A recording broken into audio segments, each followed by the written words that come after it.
Oh, okay. And there we are. All right. So I just told Rhonda, let's just hit, live, because we're sitting here having a conversation. I'm like, wait, hold on. This is awesome for everybody to know. So you wrote down all of your symptoms so you can remember how you felt and what you can tell people. So let me ask you something. Do you have this little intuition that you're going to be coaching people on how to heal MS? Yes. Yeah. Okay. Yeah. That's the thing. And that, like what May asked me, because, I always seem to be doing okay. Not all the time. I mean, there are the ebbs and, there is the up and downs and stuff, but I don't beat myself up at all about it, because I know that, like this morning, I was like, oh, I don't feel that great. Oh, but don't worry about it, because in a few hours, you're going to be better. And I am. So let me ask you something. I want to help other people. How are you able to keep that faith? And did you always have that faith? When you're going through, the peaks and the valleys, when you're in that valley, it is so easy for your mind to go, oh no, this is it. This isn't working. I'm going through another flare up. I must be doing everything wrong. What do you do with those moments? I just have to remind myself that, I keep telling myself, remember what you overcame already. Remember all those symptoms that you used to have, and you don't have them anymore. So you know that what you're doing is the right thing. And I in fact, I call it pushing my reset button every day. I'm putting my mindset back to where it is at its optimum. And when we went to visit my son near Philadelphia, they live in Ardmore now, north of Philadelphia. And we have this GPS thing called Waze. Yeah, me too. I love that. You know what Waze is? Yeah. So, but I'm nosy. I want to know what's coming up. So I move it around, and then it says down at the bottom afterwards, recenter ? And I'm like, why, yes. And then I'm like, oh, that's a good thing to say when when I kind of getting off track. I'm like, recenter, get back on track. You're fine. And that really helps me. I have little discussions with myself that, if I go down the path where I'm upset with myself because I don't think I'm doing well, then that's where I'm going. I'm going down, because that's what I'm telling myself's happening. And I've had this MS thing since I was diagnosed in 1986. 86. So I've had it for a long time, and I've had to ignore things in order to live my life and raise my children. Like you, my kids were very, very little when I was diagnosed, and I had to do it. And I didn't have a very supportive husband at that point either. Not as severe as what you went through, but he wasn't a help. Well, so you're remarried too. Yeah, I'm remarried in 2011. So just, we've only been married for 11 years, but he's very supportive. He goes to Costco and he gets me all of the celery. Oh, so cool. And do you need any more wild blueberries? I'm like, yes, please. What about lemons and oranges? Yes, please. So I'm very fortunate. It makes all the difference when you have that support around you. It makes all the difference, because we have enough to do trying to support ourselves in our heads and staying positive. And yes, I'm doing the right thing. Mm-hmm. So take me to when you found, let's say, did you find this information? I don't even know. Guys, listen, everyone who's watching, I don't talk first to people and say, okay, this is what we're going to talk about. Let's do this interview Wednesday and let's go over this. No, this is the first time Rhonda and I are talking. And I said, you know what? I don't want to pre-talk about anything because I want it all to be genuine. So that's why I'm asking these questions. So, okay, yeah. When you found Minding Your Soul, the group, where were you in your healing journey? I was only, at that point, I was only doing the MS gym. That's all I was doing. And frankly, it was okay, but it really wasn't, I wasn't getting better. And, I may have been, being able to lean to the left, lean to the right better, because that's what that's all about. But I did not feel well. I still had all of these symptoms that I just wrote down because I had to remember them. I still had all the numbness. I still had the cog fog and the fatigue that would just flattened me out. And driving was really scary because I was so tired. I would, and it would come and go. Like all of a sudden I'd be real happy and not tired at all. And then all of a sudden it would just like, and I'm not a stranger to that because I've had this for so long. I've been diagnosed so long, so I know what that's all about. However, it doesn't make it any easier. I would be driving home from work and literally physically keeping one eye open while I'm driving so I didn't fall asleep. God, I remember that. At one point, you're like holding up your eyebrow going, I can't fall asleep. Going like this, like I'm driving and I'm holding one eye open so I don't fall asleep. And I get to the garage here and I just fall asleep in the garage. Because there was no energy left to even get out of the car and get in the house. No energy left at all. And so when I found Minding Your Soul, I was like, holy cow, I hope this helps me because, it helped Janine. And, I don't even know. I must have just stumbled upon it because it's not like I sought it out.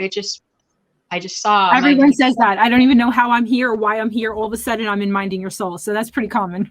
Right, exactly. And so like you said, as soon as I saw that I should do this, this, and this, that I just jumped right in. And you had said, now don't do it all at once. Start out slow. And I didn't. I didn't either. And nobody does. And that's why when we start to coach people, we go, please don't make the same mistake I did. Right. But we all do the same thing. All of my clients. And then we learn we have to dial it back. So what happened to you when you went balls to the wall and started everything all at once? Well, let's see. I guess what I actually did was started the lemon water and the celery juice right away together. And it was probably, and I've said this before, and it was not a month. It was probably 3 weeks. And I was at the kitchen, doing my celery juice and getting all my ingredients out and I'm like, wait a minute, I'm not tired. I don't feel like garbage. What's going on here? And I'm like, could it be possible that it has to be? What else could be? It has to be these, I call them my magic potions. It must be the potions. And I mean, and at this point, you were only on the lemon water and the celery juice. Yeah, exactly. And I'm like, it has to be this. And so I'm like, well, I'm not going to stop doing this. So I just kept doing it every single day. And I was working then, obviously. So I would, I couldn't drink all that stuff before I got in the car to go to work. Right. Because then I would have to go to the bathroom and I'd get to the hospital. I worked at the hospital and then I'd be like, move out of the way. I'm going to wet my pants. So I would just buzz everything up, package it up, put it in my backpack, and I would drink it at work. And perfect. And you found that you're not fitting the lemon water and the celery juice into, wait, I always get this wrong. You don't fit your life into the protocol. You fit the protocol into your life. Exactly. Because every change, everything that we do in life, forget the protocol, something that we're bringing in that's new into our lives, there's an evolution that has to happen. Jackson, he's 10 months. I thought by the time he was 10 months old, everything would be back to normal. I'd be at the gym. I'm still trying to figure out the schedule and how to get all these things done because everything is so new. So you took the information and you're like, all right, the first symptom to be gone was I don't feel like shit. I'm actually feeling good and I have some energy. Let me keep going with this. Exactly. And, and then of course I bought the medical medium book, Cleanse to Heal. And I read that pretty much. Well, I don't want to say cover to cover. I picked my situation, my multiple sclerosis situation. Yeah, that's what you have to do. It's not a novel. You don't open it and just read through it.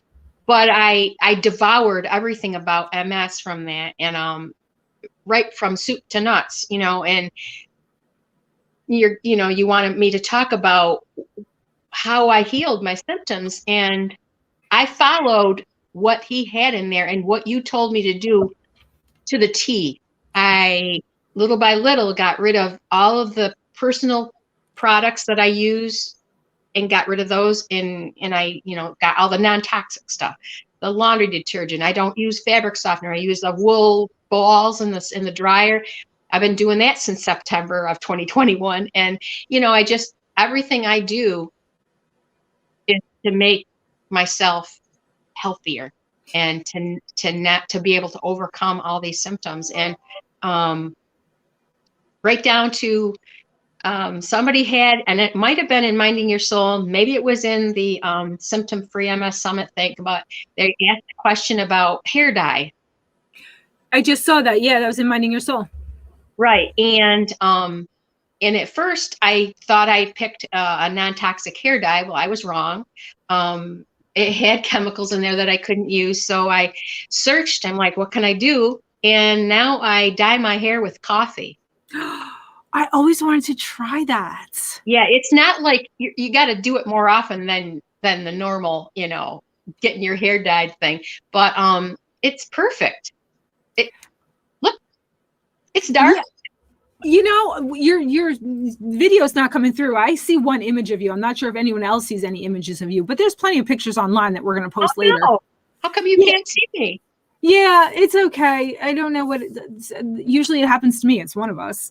I see. I don't know. Maybe when I download this later, we'll see you. But anyway, the coffee. That's too bad. That's amazing and awesome. I was thinking about doing henna when I needed to do something, but coffee's even better. How do you do it? Yeah, henna is good too, but coffee. I just found a recipe on the internet. You have to brew the coffee. And just, I can't remember exactly what it is off the top of my head, but it's just maybe it's a quarter cup of the coffee. You do like dark roast, so it's very, very strong, and you put that coffee grounds in there too, and then you mix it with leave-in conditioner. Oh, smart, of course. Yeah, and then you just slap it into your hair and then keep it on. You have to keep it on for an hour or longer to make it darker, because you have dark hair like I do. And so, so it works.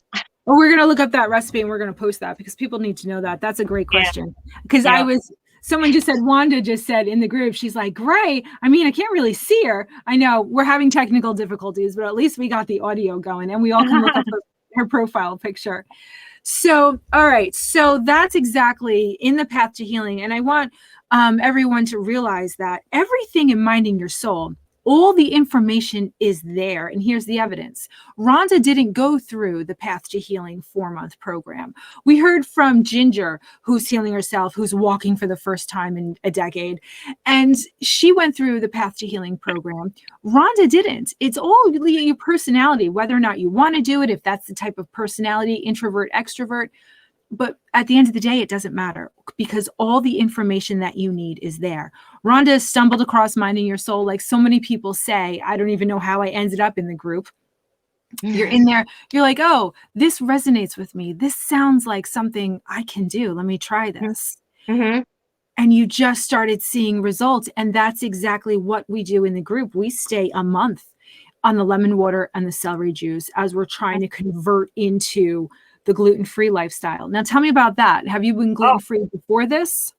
Yep. I was not gluten-free before the September 2021. I just, because of the protocol that you had taught me, I went right in for that too. Gluten-free, dairy-free, egg-free, artificial sweetener-free. The only sweetener I use is stevia. Yeah. And I very little regular sugar. I don't like, if I have some sugar in, say, in a recipe or something like that, I don't worry about that. But it's just it's just my way of life, and I call myself kind of a pain in the ass because wherever I go, people are like, so we know you only eat like nuts and berries and stuff. I get that. Almonds. I'm an almond mom. I know you don't eat almonds and stuff. I'm like, what? I had ice cream for breakfast the other day because I needed it. Right. So. But people understand that you're not miserable. You have just learned how to eat the things that you want to eat in a different way. Yep. And the people who really care don't mind. You know, my son that lives, like I said, we went down to visit him before we went down because can you just tell me what you can eat? And I said, well, let me just tell you what I can't eat, and then I can eat everything else, you know. And so he was very good about that. And he made meatballs and stuff. He made a meal, and he got me, what did he buy me? Crap, I can't think what it was. Probably those gluten-free breadcrumb. Yeah, but he didn't even make meatballs. I can't remember what it was, but he just sliced it up and he baked it, and then I put sauce over it, you know. And he had the gluten-free pasta, and it was just delicious. And when you're in a bigger city area, you can find restaurants that will cater to your needs. Oh my gosh, sister up north in Brooklyn, on every corner, it's like vegan Mexican food, gluten-free this. Meanwhile, where I live down the shore, I've got the Domino's pizza, the Jersey Mike's subs, and a Chinese restaurant on every corner. Like those are my choices. Mm-hmm. Yep. In fact, there's a restaurant in there. They have them in Philadelphia. I'm sure there are other places too. It's called Hip City Veg. And I had a gluten-free vegan Philly cheesesteak. And how was it? It was delicious. Delicious. They're getting so good at it these days. Oh my goodness. I'm sure if somebody that just had our regular one, you know, ate theirs and then ate mine, I'm sure theirs would be better. Well, I don't care. But exactly. I don't care. Did you see the post in Minding Your Soul when someone said something like, I don't know if I can stick with this, or when I heal, do I still have to eat this way? Yes, I did. And I think you and I said the same thing. You were like, you're not going to care what you can and cannot eat. No. Once you're healed, they can say you need to have this pill 3 times a day and that's all you can eat. You'd be like, all right, that's fine. I know you can't see me, but I'm putting up my notebook because I had write all these symptoms down that I have healed from. And when I look at them, I'm like, of course I'm not going to go back to my old way of eating. Why would I want those back in my life? Right. Those symptoms. Right. When somebody says you want a really good pizza, like a New York style pizza, or do you want to walk and have energy and feel great all day long? You're like, I don't even fucking care about the pizza. Who cares about the pizza? I don't care. But I think the people who are asking those questions, do I have to continue eating this way? I don't think they've gone through the transition to gluten-free, dairy-free, and egg-free and really found those substitutions, because nowadays the gluten-free food out there is really good. So if your thing, like me, is like pizza on Friday nights, you find a really good gluten-free, dairy-free pizza, and you still have it Friday nights. Like the ice cream. Have you discovered So Delicious, the brand ice cream? Oh, yes. It's just so delicious, and I just have to make sure that I only eat. I'm sorry you can't see me because I talk with my hands. But anyways, I think I'm talking with my hands for the both of us, so I'm making up for it. Because I want to eat the whole pint. And why don't you, is my question. Because it's got 780 calories, and I won't do that. I know. Because I'm always trying to lose weight. I mean, I have lost a lot of weight, and I don't want to gain it back. So I'm very careful. Okay, so you got a good reason.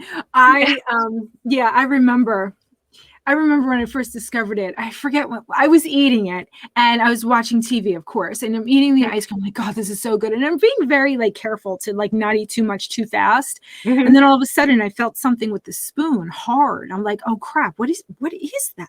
It was the bottom of the pie. I'm like, oh shit, I finished it. Exactly. I know. Yeah. Oh my. It really goes so fast. So really, when you find your substitutions, any transition, any change sucks.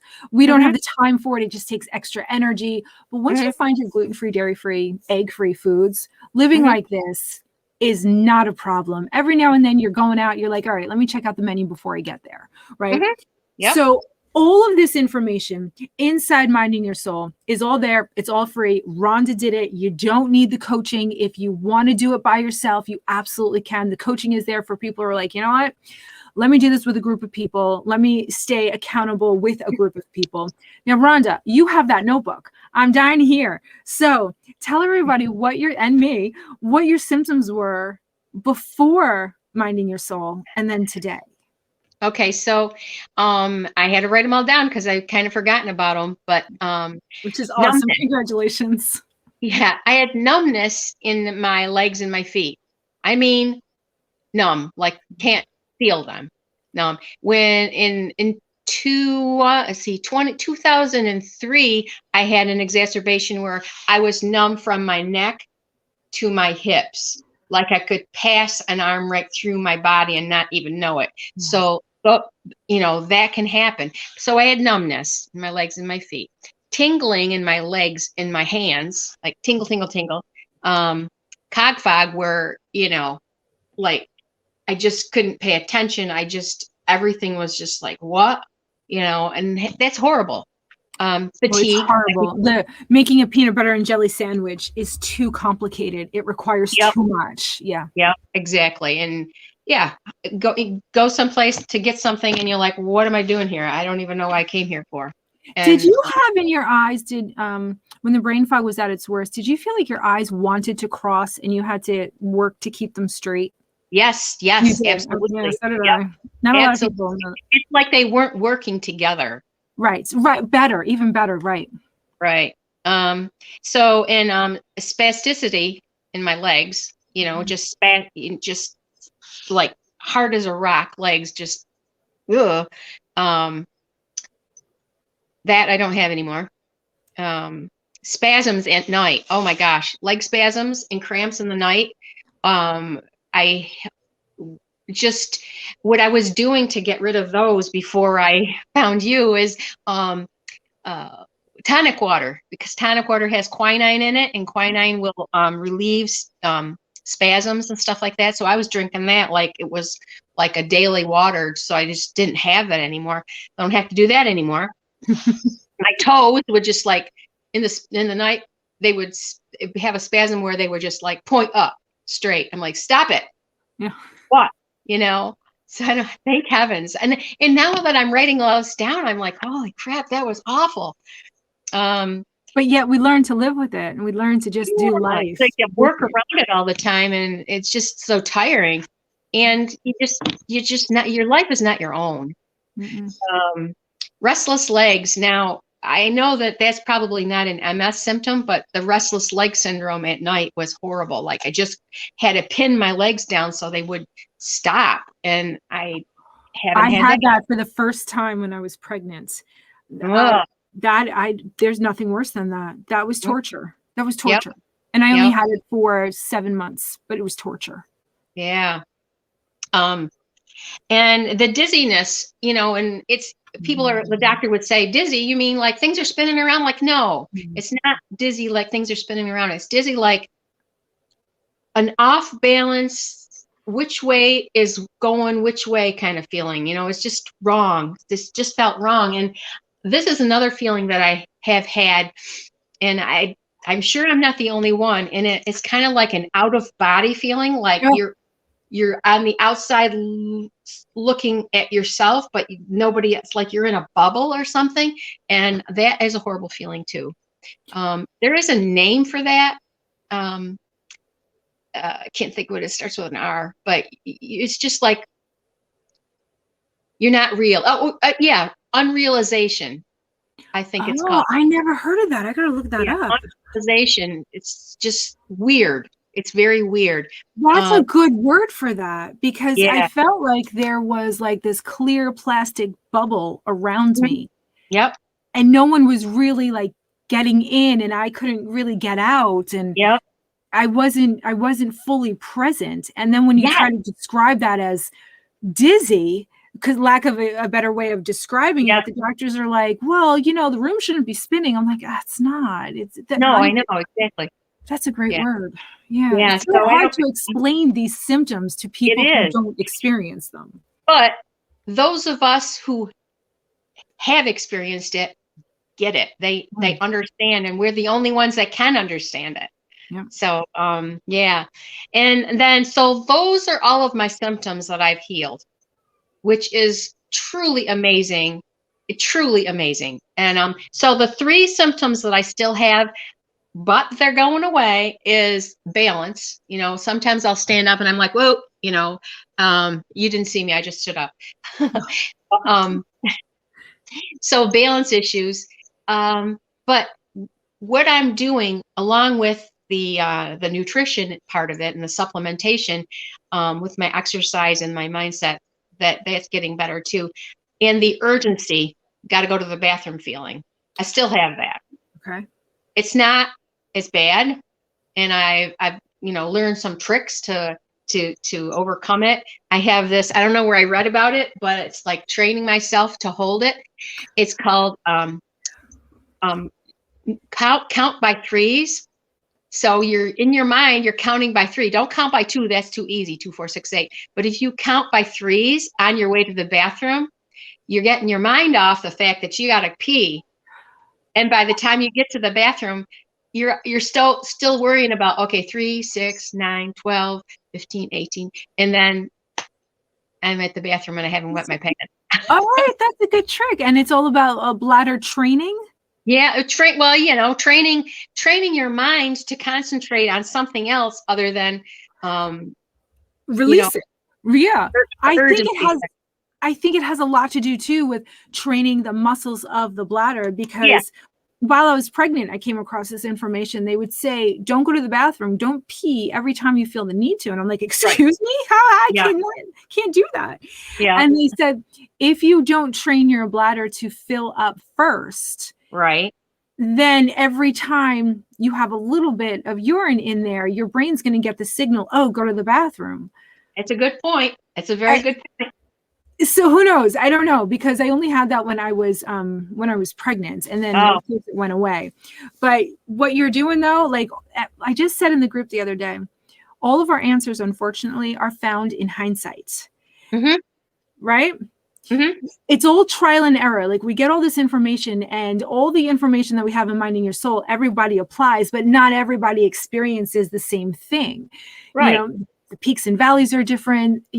Some people can do celery juice, no problems. Other people are like, okay, 6 ounces and I need a break. Mm-hmm. And then we recognize the patterns that start to develop in our bodies, and we go, oh, that's why. Oh, that's what we should do. Right. So all of those answers are in hindsight, and you just keep doing it. Like you just keep going forward. And I want to ask you on camera, because that's why I hit record so early. I realized I hit record like 10 minutes before 5 o'clock. Sorry, everybody. I was just so excited. And me and Rhonda started talking. I'm like, we got to record this.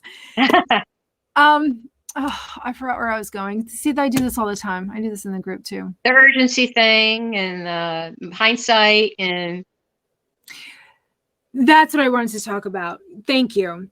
Mm-hmm. When you start this program, people ask me all the time why I don't have the program in like bulleted points in the group, and why everything is a video, because it's such a pain in the ass.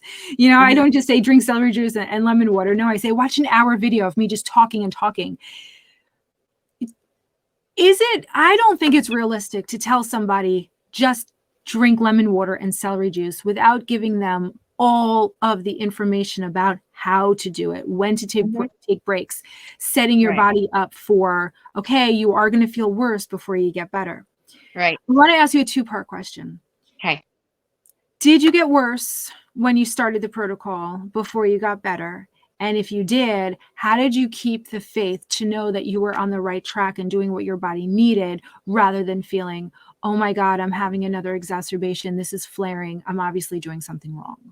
Okay, so there's kind of a 2-part answer to that, because when I first started, I felt better right away at 3 weeks. And so I was all yay. And then after maybe another month or so, I started not feeling so well again. I'm like, oh, what's going on now?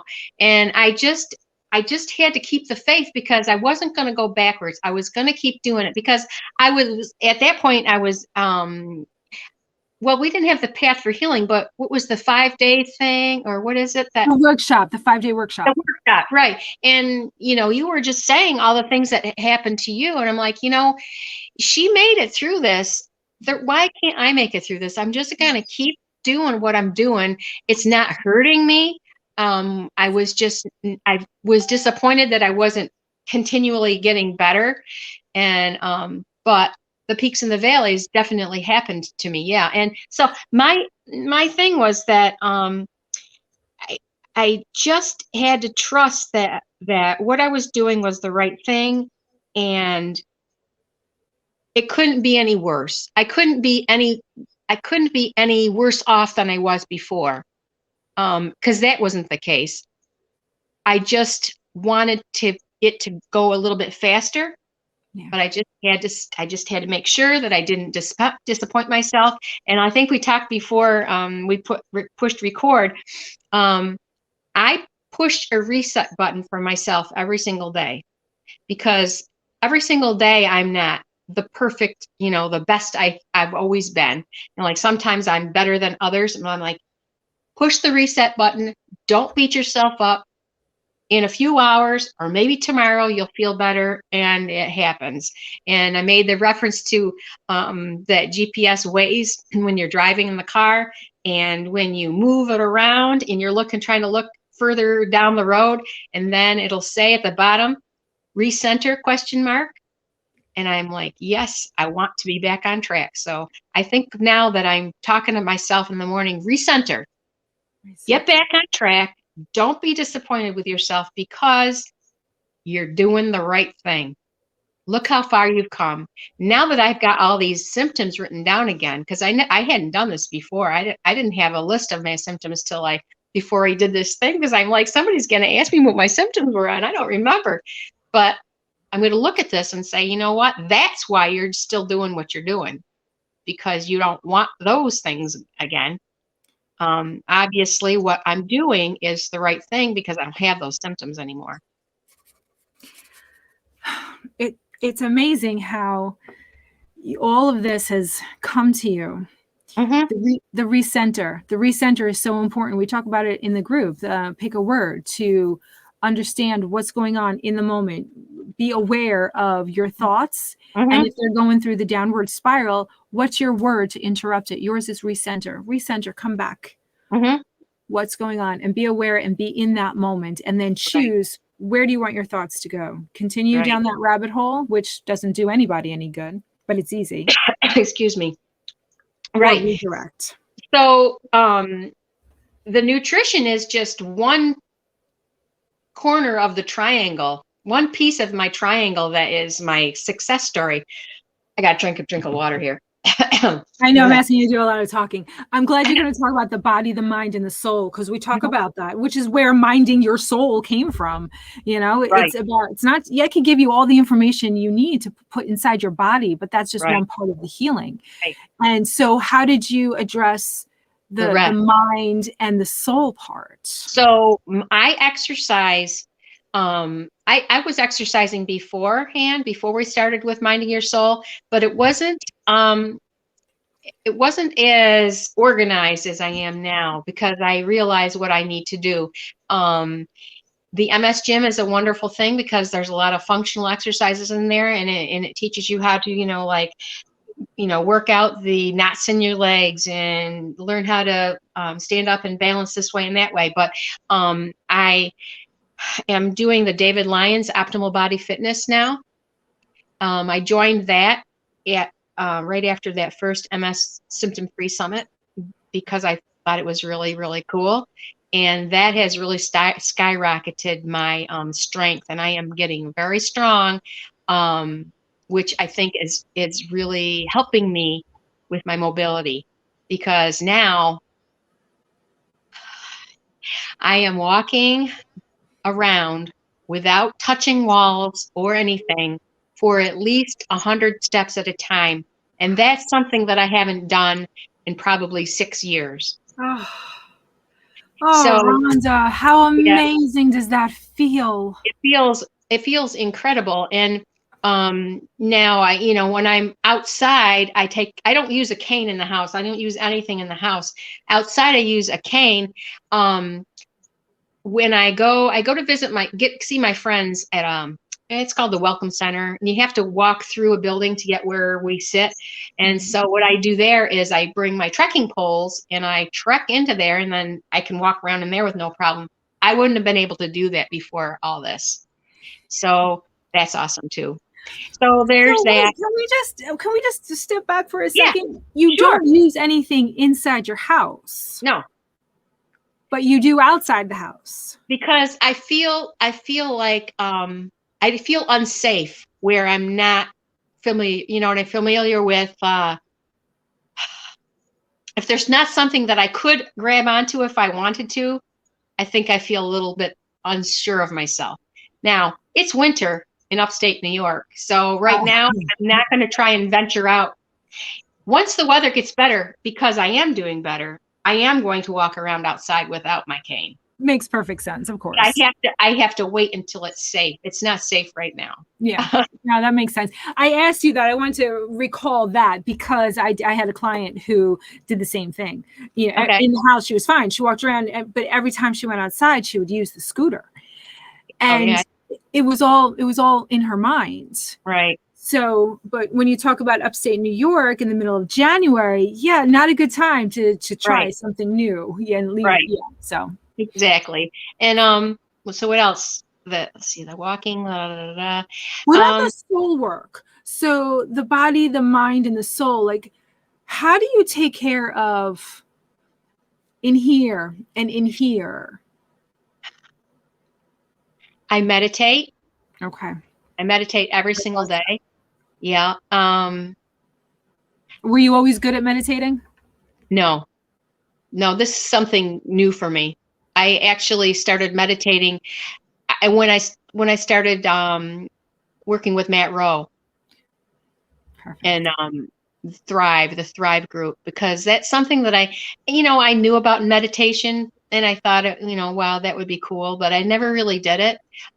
So I do a lot of meditation. I did a lot of breathing work. There's a site called Insight Timer, and there's a lot of really good things, not just regular meditation, but a lot of soul searching kind of things that you're enough, that you are a person. And sometimes I think with any kind of autoimmune or any kind of disease, that you are limited, and what the things that you used to be able to do and you're not doing now kind of brings you down too much. So I think that's really working with the affirmations that I'm okay.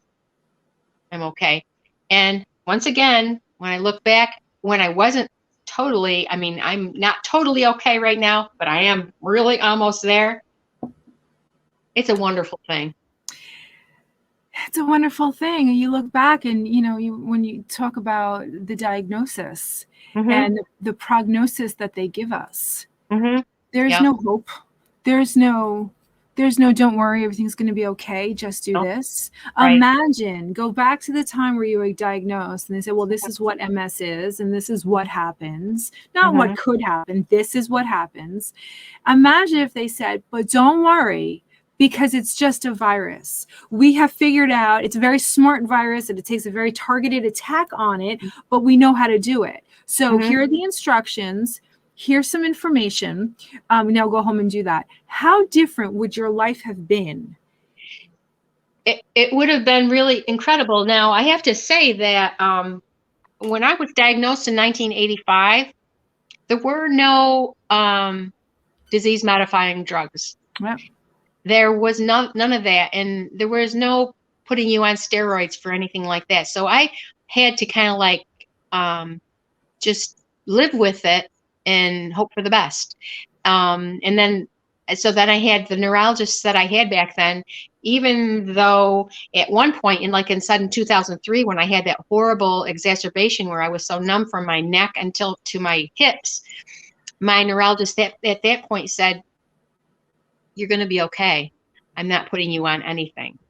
So I was fortunate that I had a doctor that did that for me, and they said, no, you can beat this up on your own. I don't think there was anything. I know there wasn't anything to know about the Epstein-Barr virus at that time. And even now, when you talk to doctors about that, they kind of look at you like, yeah, okay, whatever, They can't yet, because it's not published in any medical journal as fact. It's all studies. I'm just so happy that they're saying, hey, Epstein-Barr looks like it may cause something of an autoimmune reaction. Right. It's been so long that this information has been out there, and they've always, it's ridiculous, it's no virus. And now that they're finally acknowledging that it's a possibility. But yeah, you'd be hard pressed to find a doctor to say anything like that. But you're very lucky. Your neurologist sounded like he was unlike most neurologists out there. Yeah. Oh, definitely. Yeah. He was, in fact, when I had that exacerbation and went to my primary doctor at first, because I was like, oh my gosh, what's going on with me? And right away, they were going to put me on steroids. And then I heard one of the doctors or whatever say, let's call her neurologist first. And I could hear him I was in the exam room and I could hear him over the phone, do not put her on anything. And I'm like, wow. So, yeah. Wow. Yeah, no, that's a great story. That's a great doctor. Do you still have him? You still work with him? No, he retired, but it's the same group. And I am very fortunate that the doctor that I have now, that I just saw last week or the week before, they already in my charts, it says she does not take medication, and so he already knew not to say anything, but he was very good. He said, no, he said, you're doing fine. He said, obviously I'm not skipping around, walking and running and all that kind of stuff, but just more bedridden, right? Right. But just that I'm able to speak and I don't have any other symptoms, and what I'm doing because of you and Matt, I'm doing the right thing. And he said, just keep doing it. And I'll see you in a year.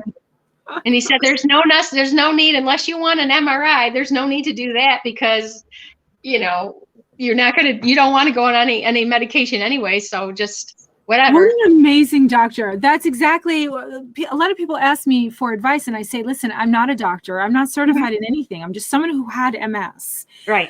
So they ask me, what do I do? Should I go get the MRI? I'm really getting pressured. A lot of these doctors just pressure these people and shame them into getting the MRIs with the contrast. And the contrast, as we all know, is the concoction of heavy metals that just feeds the virus for months. Yep. So I say to them, you know what? Back when you were pregnant, let's say if you had kids, back when you were pregnant and they offered you that amniocentesis, and back in the day, there used to be this big long needle that would go right through your stomach. There'd be a chance of miscarriage. Remember that test? Oh, yeah. Well, they don't do that anymore, by the way. It's all a blood test. Like everything is new these days. Yeah. You can tell the sex of the baby, I think, at 10 weeks through a blood test. It's amazing. Yeah, I know that because that was my job. That was my profession. I was a medical technologist. Yeah. So it's amazing the difference between this kid and my first two. Oh, sure. My point, though, was I never got the amniocentesis because when they sit you down, they say, okay, here it is. Do you want to abort? No matter what that test said, I would never abort the child. You could tell me it had 3 heads. I'd be like, great, I'll figure it out. That's how I feel about the MRIs. Why are you getting them? The only thing that they're going to say is, okay, this is what we see and this is what we can do. Medication, drugs, steroids. So if their solutions are what you already know you're not going to do, why would you get the test in the first place? Exactly. And a lot of people say to shut the doctor up, to appease the doctor. Not me. Exactly. Because I think more people need to have that mindset of, I hired the doctor.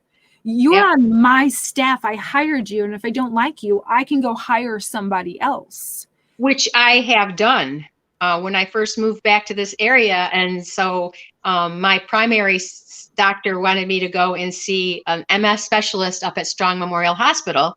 So I went there and they just treated me like garbage because I wasn't on any drugs and I wasn't going to go on any drugs. And they're like, okay, whatever, put me on Ampera. That's the walking pill, which I got myself off of that this past year too. But anyways, cried all the way home from there. Cried all the way home. And when I got home, I'm like, that's it. I'm firing them because I'm not going back there. Because you have that option. I'm firing them. Yep. We have to remind people body. that it's your body, you're in control. Mm-hmm. And these doctors that try to bully us and shame us, there's so many clients who are like, I couldn't say no, I had to take the medication. What? Now, Rhonda, did you always have the voice that you have now? Did you always have the confidence that you had now, or did you grow into it? No, I always had this. You always had this. I'm been Italian. What's your excuse? Yeah, I'm Sicilian. Yeah. Oh, Sicilian. Yeah, that's me too. So sometimes you're born with the Sicilian blood, right? Mm-hmm. Yeah. And then other times you're not. And it really is about finding your voice and finding your confidence. Right. And people say, great, how? And I always say, go find your evidence. Go find the evidence for your brain that what you're thinking is actually correct and it could work, which is the reason why we do these interviews. And that's why I think, not that everybody needs to be Sicilian, but I think because I have such a strong will that that's why I think I'm successful. And I think everybody, whether they're Sicilian or not, can have this kind of will to have this Minding Your Soul, Anthony William protocol work. Right. Because it can't not work. And that's what I tell people. It can't not work. No, it can't. No. And I'm willing to let anybody know if anybody has questions about anything that I did. And, if they have any, they can ask you, obviously. But it works for me. It just works because all we're doing is we're killing a virus. That's all we're doing. So if you dial it back and you go, okay, well, what's the importance of killing a virus? Well, the virus is the reason for your symptoms. Really? Yeah. And if you learn about the 4 stages of the virus, for me, it was like reading my entire, bio of middle school and high school and my young adult years. I could see the viruses, stage 1, stage 2, all the way through. Right. So the more evidence that we supply people with, it's possible, it can be done, and here it is, the more they're going to find their voice and be able to talk back and stand up for themselves and advocate for themselves. We hear that so much. It's so overused. Advocate for yourself. What does that mean? It means speak your mind. It means say what you're thinking. Don't be afraid. And no, it doesn't always come easily, but it can be learned. The more we teach people and stand up like this and provide that evidence, the more people are going to heal out there. Now, Rhonda, what is your future plan? What is your future plan to help people? My future plan is I would like to, and this is a little bit over the top, I'd like to write a book about what I've done here. How is that over the top? That's like starting down here, and then there's so much more. Write the book. Yeah, right. But definitely want to do something like what you're doing to help other people heal, because it's so important that people are shown this kind of thing, that it's possible. It's all possible to heal. I'm a living proof. I can drive my car. Last year at this time, let's see, because I started with you in September of 2021. So in the spring of 2022, when I started with Matt Rowe, I was still not driving my car because I was just apprehensive about what I could and what I couldn't do. And I just went ahead and I took a leap, and I went to Lowe's and I bought $200 worth of flowers all by myself. First trip out by myself, came home, put them out, like, that's it, I'm back. And I know what that trip takes. You put all those flowers in your trunk by yourself and then unloaded them too. Yep. And then I put them on my deck. Yep. And so now I can, whenever we go to visit my parents, I drive on the thruway. And I never thought I was going to be able to do that again. And it's I don't know, rewarding, or I don't know.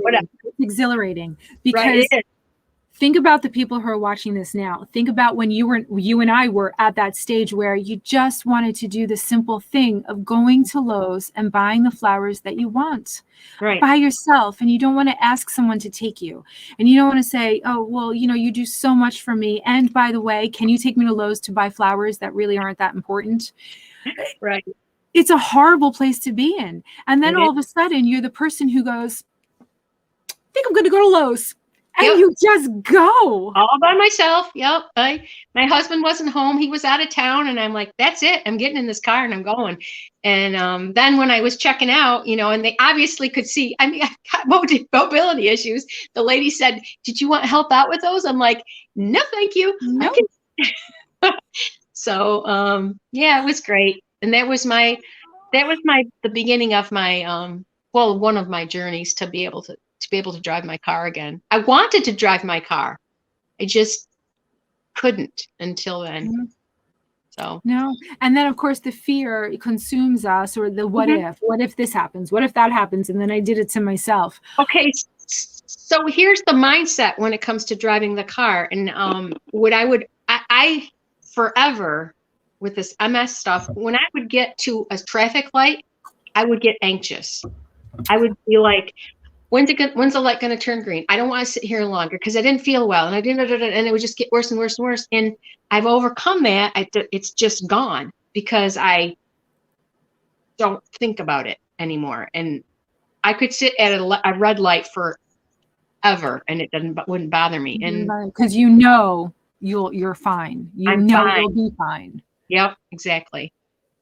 I still live in the same town. I still am in the same house that I was back when I was paralyzed. And as I was healing, I was in Stop and Shop with my 2 little kids. And it was one of the first trips there by myself with the little ones. And this was right after he left. And I'm like, all right, I got this. And I didn't have it. Both my legs stopped. They just stopped working.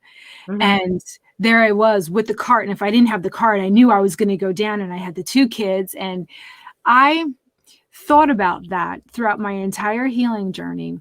Every time I walk into Stop and Shop, and do you know, to this day, I'm there. It's right down the road. I am there probably 3 times a week. I still think about that, but it's different now. I used to walk up to Stop and Shop and go, oh God, let me make it through. And then I walked up to it and I'd go, I can do this. It's fine. I'll be fine. Right. Hoping. And now I still think about it and I go, oh God, thank you, God, for this life. Thank God I don't have to worry anymore. Thank you. Right. And every time I see a Stop and Shop anywhere now, wherever I am, the thought is always, thank you for this life. Thank you so much. Yep. Yes, so you absolutely. you're retraining your brain to not worry at that light anymore. Now you're training your brain to go, I got this. I can do this. And I used to dread things like that. I used to dread going to the store because I didn't know what was going to happen to me. And now I look forward to it. Now even Walmart. I even look forward to going to Walmart. What's up with that? Oh, no, you're kidding me. I love Walmart. I do. I love Walmart. I'm not fancy. I can't do Target. I'm just not that fancy. So I had, there's a client right now in Patsy Healing, and a couple weeks ago, she just started, her drop foot started lifting. And she's like, and I am just going through a Walmart. She's like, I'm in the food section. She goes, and then I remember at the last minute, like I needed pain reliever, Tylenol. She goes, and Tylenol is on the other side of Walmart. And I was like, you know what? Fuck it. I'm doing it. She's like, and I walked my ass all the way to the other end. She goes, and Janine, I just got home an hour ago. I still have energy. Isn't it wonderful? It's a wonderful thing. It is a wonderful thing. And nothing. Oh, there we go. Let's go back to the food. Nothing tastes as good as this feels. Nothing. Nope. So you're going to be coaching. I want to help you in any way that I can. I wish I had a platform already set up, but having a baby kind of set me back a little bit. On my website, that's my mission. My mission is to first start to heal people and give them the information that they need to heal, and then create a network of people, of healers who have healed themselves, and now they're healing other people, and then training them how to heal other people. Right. And we're going to spread like the new virus. Look how fast COVID went from coast to coast, right? It was weeks. We could do that. Yep. Absolutely. So we're getting our panel together. Let's start manifesting right now, you and me. We're getting our panel together of people who have healed, who are healing other people. And I feel like I definitely picture everyone on like a panel, a stage. And it just fills the stage with all the people who are healed and walking and coaching. And then there's this whole audience of people going, okay, how do we do this? We're on board. Right. Absolutely. It sounds incredible, doesn't it? It does. We're going to do it. Yep.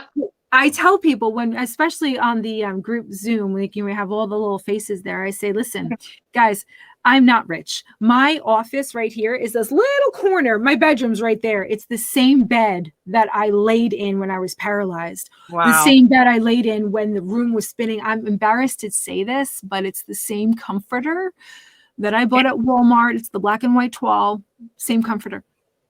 So everything is so real, but I laid in that bed right there and I thought one day I am going to heal myself and I'm going to teach people how to do this. One day I'm going to do it.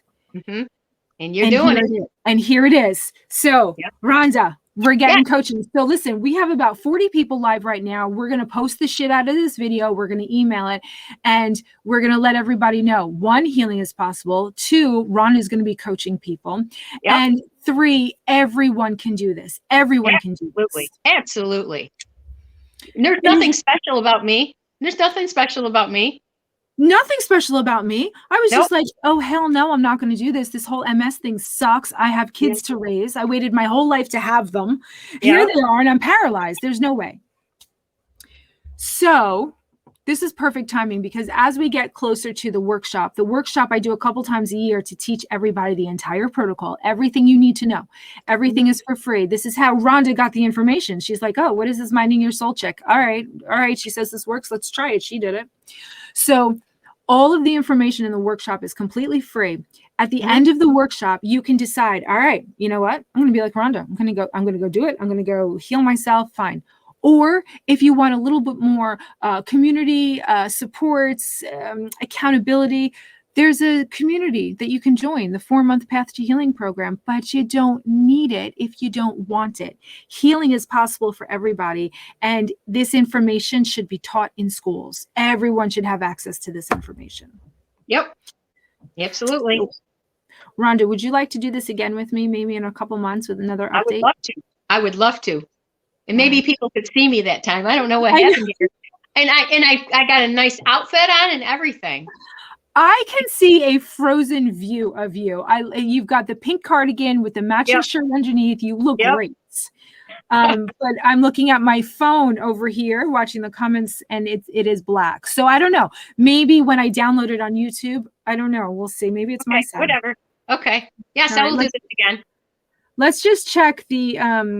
You know, I'm so enthralled with our conversation. I didn't even look at the questions. Yeah. Oh, depersonalization. I wonder if Jody was depersonalization. They're right. That's what it is. Jody, thank you so much. Denise is on. Jody. Oh, Deb, we might have already answered this question. Do you have any challenges with walking? Yes.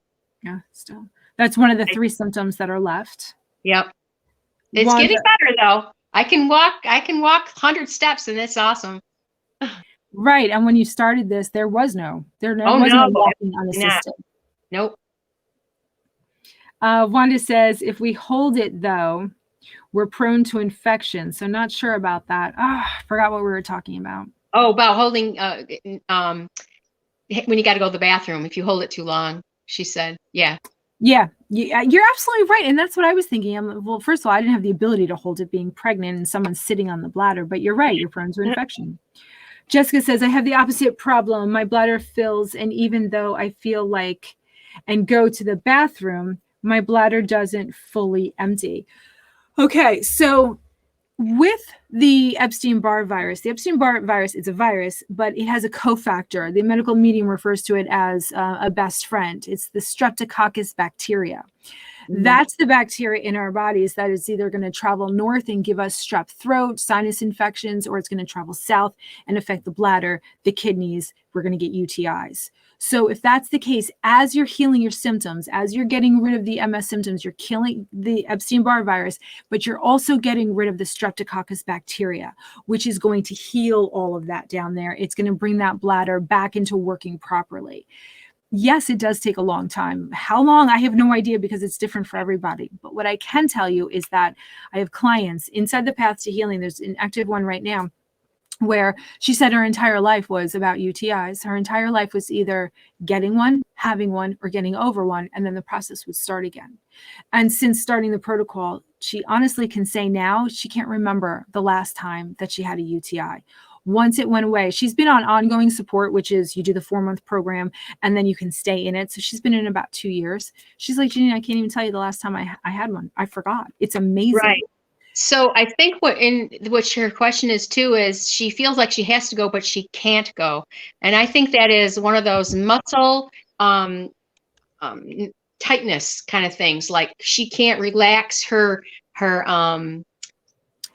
system to allow the urine to flow out. So that might be able to get overcome that problem with this protocol too. When just like spasms or spasticity is getting released because of the celery juice and all that kind of stuff, I think that maybe the muscles in your urinary tract are too tight that won't allow you to pee. You're right. I'm guessing. No, I'm not a doctor. That's what I say. I'm not a doctor, but just I'm guessing. It just makes sense to me. Right. If our legs are releasing, the muscles are releasing, the spasticity is going away, then it makes sense to think that that's what's happening in the bladder, and that will eventually relax and allow us to go. Right. In any case, what we're doing in this protocol is we're not just targeting MS, we're targeting the body. All of the stuff in the protocol is what the body needs to heal. So that's why all of these symptoms start going away. And although I don't speak about being able to heal thyroidism, Hashimoto's, lupus, all the other autoimmune diseases, the medical medium talks about this protocol is for all autoimmune diseases because there's no such thing as an autoimmune disease. Your immune system doesn't automatically attack anything. No. So because I had MS and because I need to stay in my integrity, I know what I'm talking about when it comes to MS. So that's why I only talk about this protocol for MS. But this protocol is largely based on the medical medium who says that this is for anyone with any ailment because it brings the body back into the balance so that the body can heal from anything. Right. So I think we have one more. Oh, Erica was sharing a story. She said, I had one neuro in the very beginning that told me not to worry and to lose weight, reduce stress, exercise, and if it doesn't sound like food, don't eat it. I couldn't continue with him because he wasn't an MS specialist. I fired them all. Every once in a while, you hear about those doctors who say, hey, if it doesn't sound like food, don't eat it. Don't worry, you'll be fine. Every once in a while. I love those stories. I'm incredibly grateful for him, she says. April says, my neuro is totally okay with the decision for me not to get the contrast. He also is totally okay. Okay, so he's okay with it. He also refuses to offer me meds unless we are 100% sure I have MS, I have lesions and symptoms, but he isn't sold and has been open with me working with a naturopath. Oh, that's awesome. Following gluten, dairy free.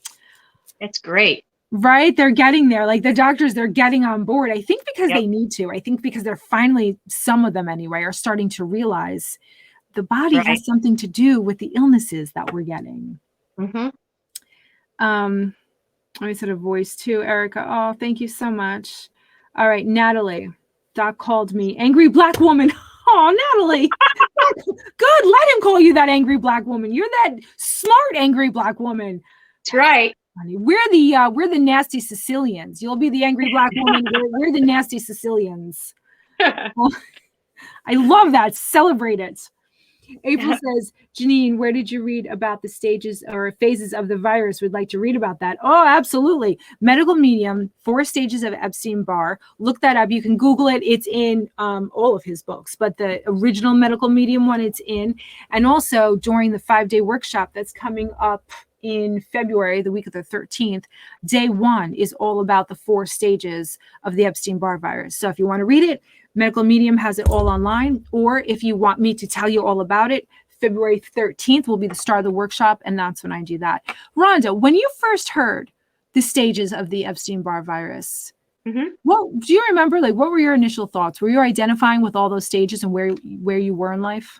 I was not, because I didn't think that I had ever had mono or anything like that. So when you said that, well, you don't have to have been diagnosed with mono to have the Epstein-Barr virus, then I had to think, well, you know what? I had a lot of, I had relapsing remitting. So maybe that's what was going on. I don't know. I just, when I talked to my doctor not too long ago about, that was my neurologist. I said, do you think you could order, an EBV panel for me so I can see that I actually have Epstein virus antibodies? And he said, you have them. I don't even have to run tests on you. He said, everybody has had exposed to the Epstein-Barr virus. I guarantee you have it. You have an amazing doctor. That's what the medical medium says. Oh, does he? Yeah. Yeah, He said, exactly. definitely have it. No, he just has to.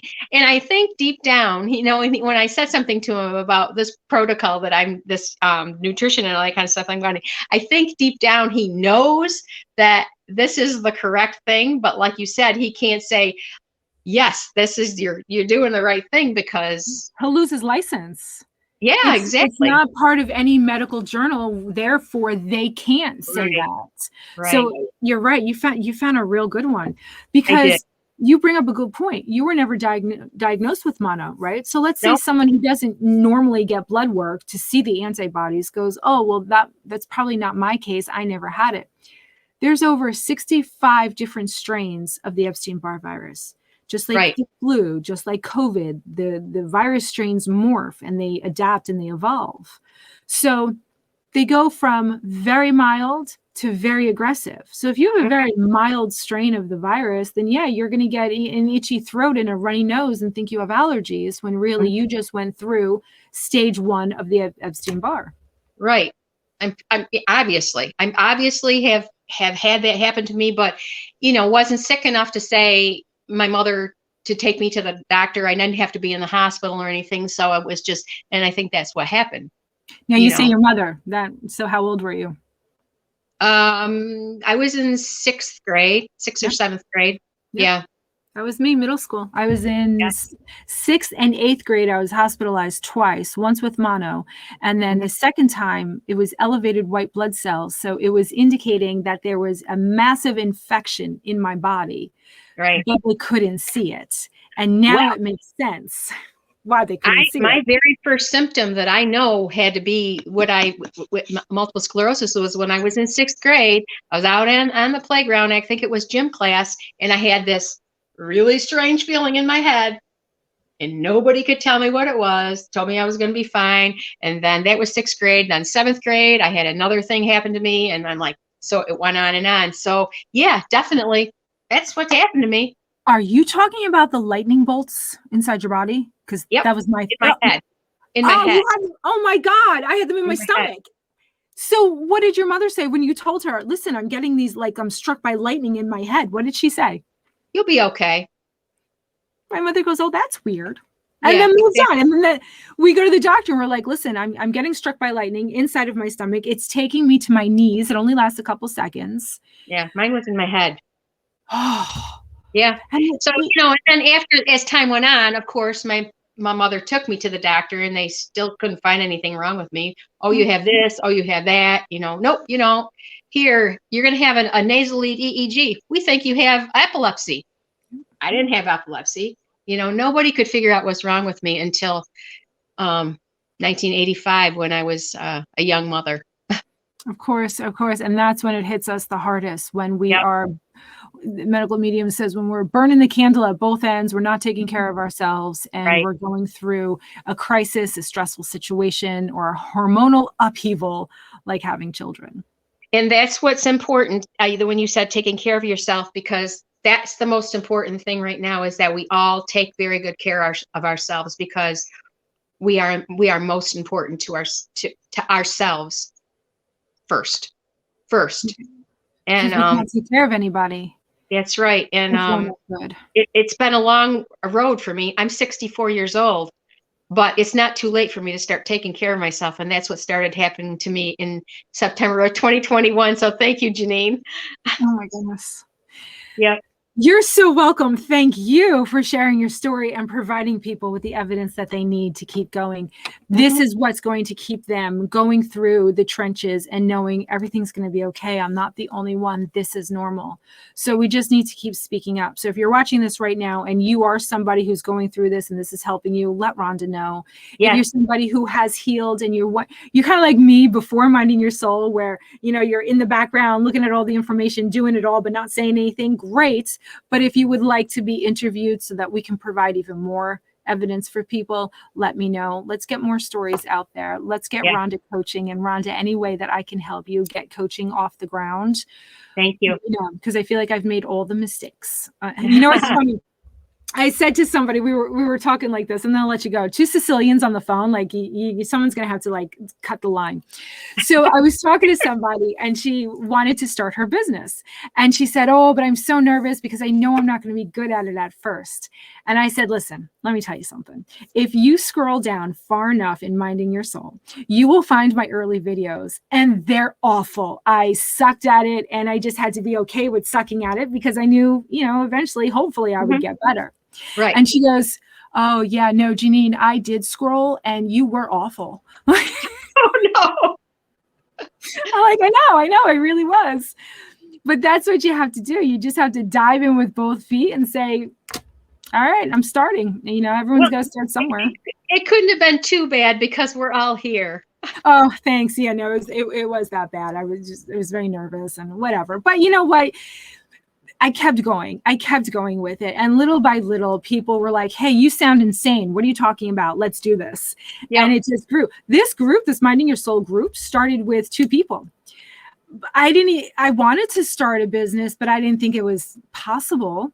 So I would just tell people, hey, listen, you know, on the Facebook groups, hey, listen, you know, I healed and this is how I did it. I don't know if it works for everybody, but if you want the information. And most of the time I'd get kicked out of the group. Or people would block me.